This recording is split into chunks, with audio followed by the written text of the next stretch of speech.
Saat ini saya akan perkenalkan diri, yaitu nama saya Stefanus Pilipele, NIM 1710110101030.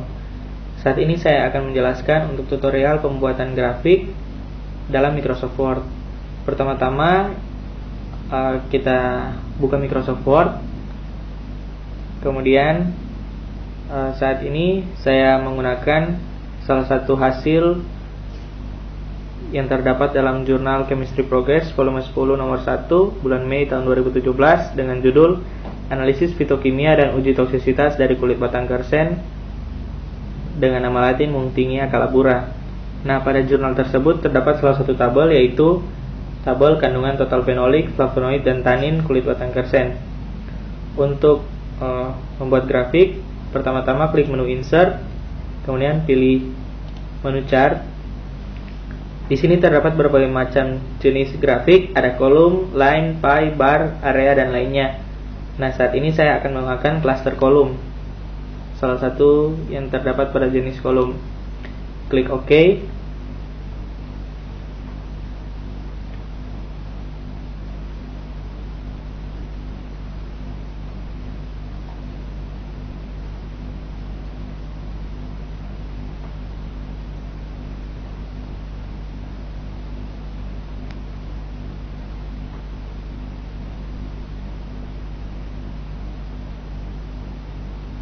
Kemudian akan muncul grafik yang seperti kita inginkan. Tampilan umumnya grafik untuk cluster kolom seperti ini, yang akan langsung terhubung dengan Microsoft Excel untuk pengeditan datanya. Jadi ini tampilan umum. Langsung saja kita masukkan data sesuai dengan yang ada di tabel. Karena komposisi kimianya hanya ada 3, jadi kita akan menggunakan hanya 3 kategori. Untuk kategori 4 akan kita hapus dengan cara menyeleksi kategori 4. Kemudian klik kanan, pilih delete, kemudian table rows. Kategori 4 akan langsung terhapus. Nah, di sini juga hanya terdapat salah satu variabel yang diamati, yaitu hanya kandungan total fitokimia. Jadi kita hanya akan menggunakan satu series. Untuk series 2 dan 3 akan kita hapus juga dengan cara menyeleksi. Klik kanan, kemudian delete, dan pilih table column. Setelah dihapus, langsung saja kita masukkan datanya, yaitu untuk kategori 1 fenolik, untuk kategori 2 flavonoid, untuk kategori 3 kita ganti dengan tanin. Nah, pada seri 1 sini kita ganti dengan kandungan total fitokimia dalam satuan miligram per kilogram.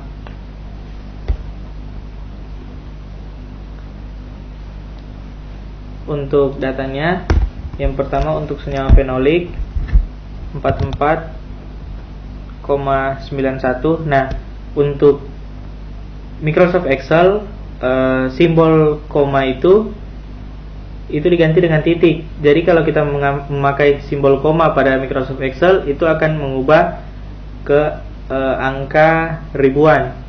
Jadi untuk penggunaan koma pada Microsoft Excel diganti dengan simbol titik. 44,91, 10,82, 11,12. Setelah itu grafik yang ada akan menyesuaikan dengan data yang kita masukkan pada Microsoft Excel.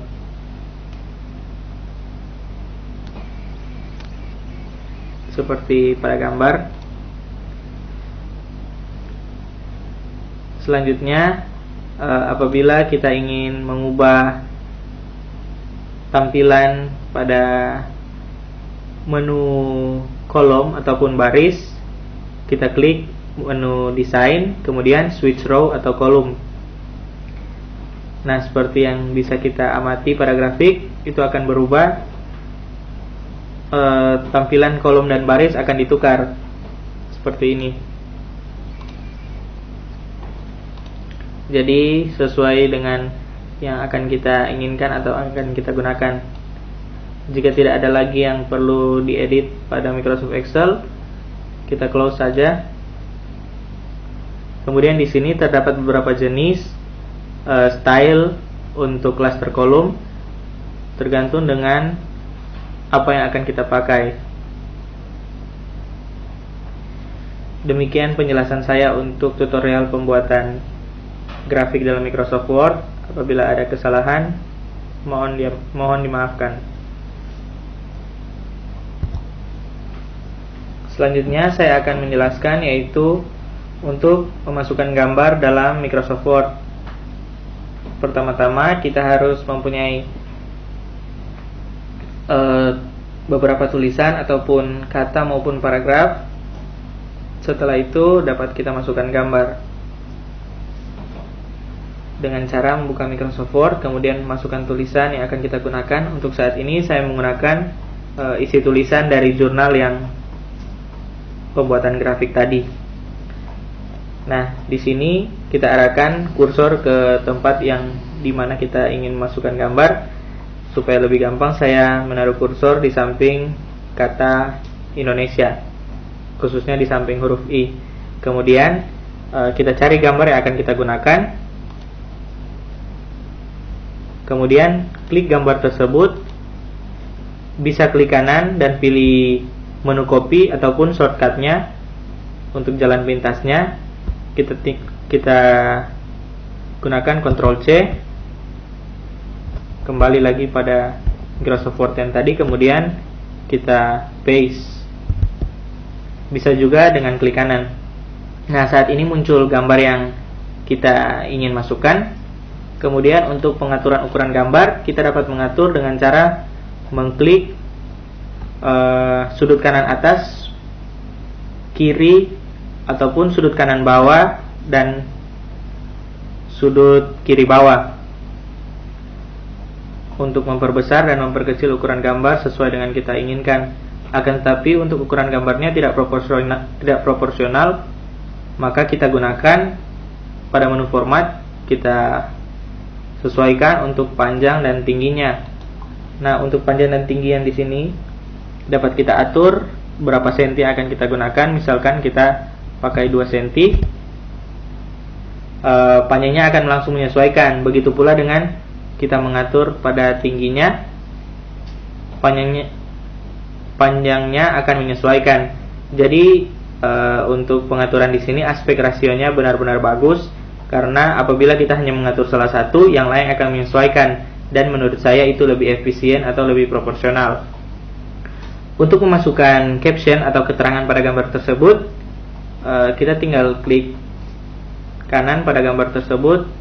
Tapi sebelumnya, jika teman-teman ingin menghias gambar tersebut agar lebih baik, bisa menggunakan bingkai pada picture border pada menu format ataupun picture effect. Misalkan picture border, grafik, picture border, bingkai yang digunakan adalah merah. Jadi di samping gambar tersebut akan berwarna merah sesuai dengan yang kita inginkan. Nah, begitu pula jika ingin menambah efek bayangan ataupun efek yang lain, terdapat berbagai macam efek, ada shadow, reflection, glow, bisa kita gunakan seperti ini. Jadi ada efek bayangan pada gambar tersebut. Nah, kembali untuk memasukkan caption atau keterangan, kita klik kanan pada gambar tersebut. Tetapi sebelumnya alangkah baik kita mengatur posisi gambar dengan teks tersebut agar kelihatan lebih bagus. Pada menu format terdapat menu wrap text, kemudian ada beberapa jenis wrap text. Di sini saya menggunakan square agar teks berada di samping gambar. Nah, untuk masukkan caption, klik kanan pada gambar, kemudian insert caption. Kita tinggal mengganti apa yang akan kita caption yang kita inginkan.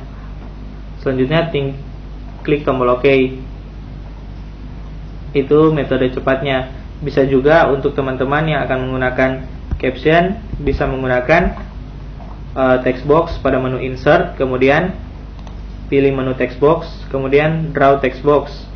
Apabila teman-teman milih draw text box, berarti kita menggambar sendiri text box sesuai dengan ukuran yang akan kita gunakan atau kita inginkan.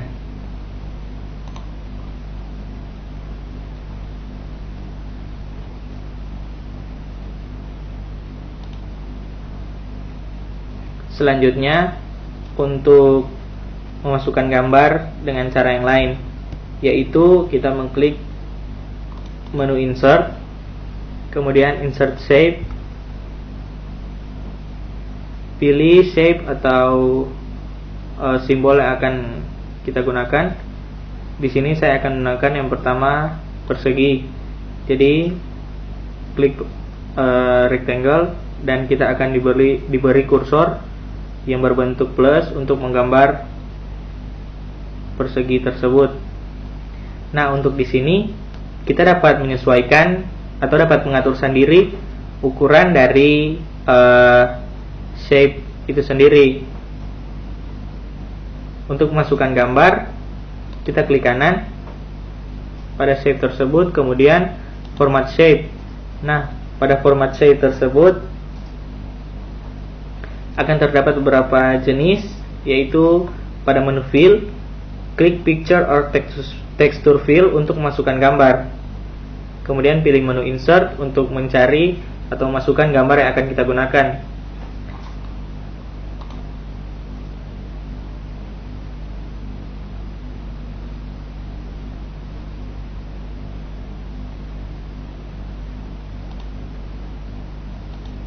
Insert, kemudian akan muncul gambar yang akan kita inginkan. Nah, pada pemasukan gambar ini dapat kita atur ukuran dari panjang maupun tingginya. Jadi tidak sama seperti yang pertama tadi. Apabila kita mengatur salah satu panjang ataupun tingginya, yang lain akan menyesuaikan. Tapi yang ini bisa kita atur untuk panjang dan tingginya.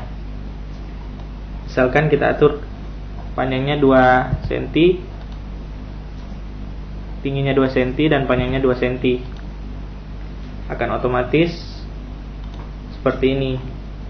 Tapi untuk melalui metode yang pertama copy paste tadi, hanya bisa diatur salah satunya saja, tidak bisa panjang dan tingginya. Nah, untuk berikutnya bisa teman-teman gunakan wrap text agar gambar ini berada di samping tulisan. Saya menggunakan square lagi. Jadi untuk teman-teman yang akan menggunakan memasukkan gambar dengan bentuk yang lain, bisa menggunakan shape.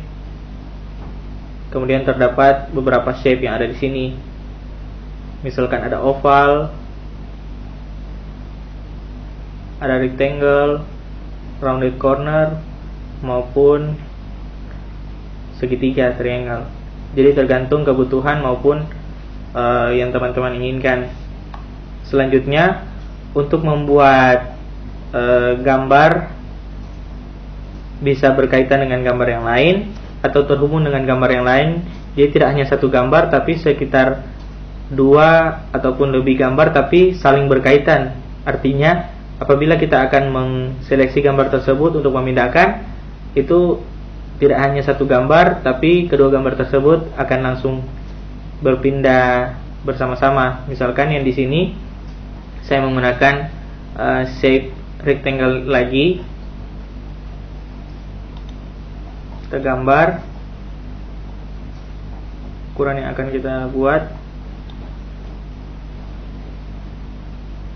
Kemudian untuk memperbanyak dengan ukuran proporsional, kita klik gambar tersebut, kemudian tahan tombol kontrol, kemudian klik kiri dan tarik ke area yang kita inginkan, dan akan muncul ukuran yang sama persis dengan yang pertama kita gambar tadi.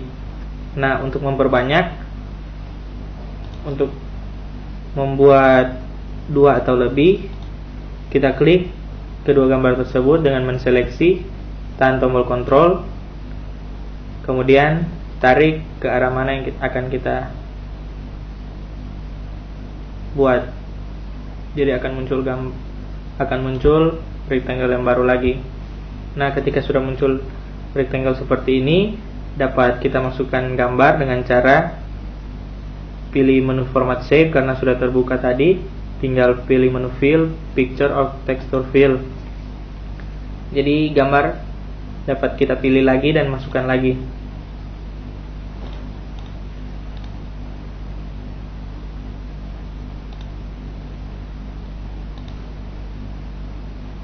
Insert, kemudian pilih gambar yang cari gambar yang akan kita masukkan.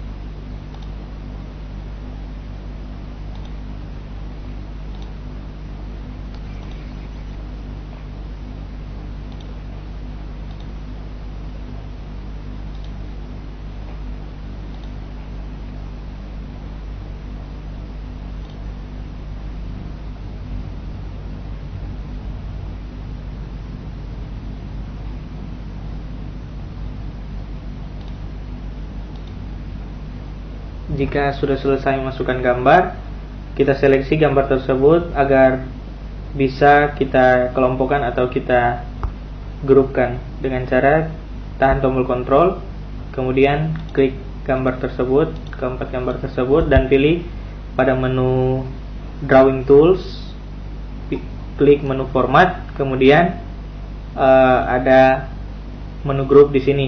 Nah, setelah itu kita klik dan gambarnya akan otomatis terkelompokkan seperti ini.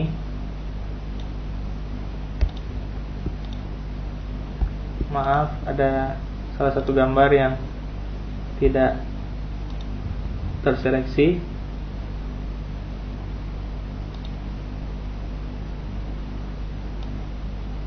Jadi gambar tersebut akan menjadi berkelompok.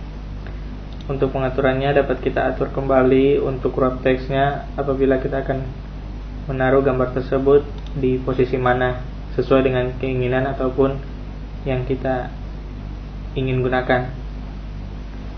Demikian tutorial untuk membuat grafik dan memasukkan gambar dalam Word. Apabila ada kesalahan mohon dimaafkan. Terima kasih.